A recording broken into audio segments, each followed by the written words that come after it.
Pahingi build ni Alpha para hindi na ako masaktan.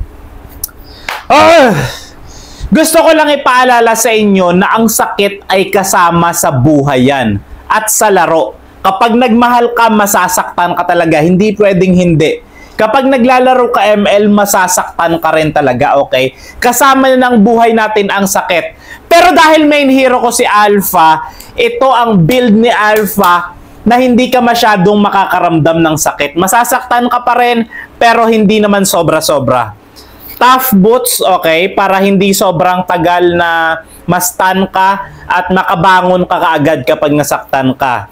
Tapos, War Axe. Kapag may War Axe ka kasi, habang nakikipaglaban ka sa sakit, kapag may War Axe ka, lalo kang lumalakas, okay? Mas maganda tong War Axe kapag nakikipagdigmaan ka talaga, nakikipagbakbakan ka sa sakit. Ito naman, Antikyras at Radiant Armor. Antikyras at Radiant Armor, ito. Kapag may Antikyras at Radiant Armor ka naman, may mataas yung yung pananggalang mo sa sakit. Okay lang yan. Kaya hindi mo masyado mararamdaman ang sakit.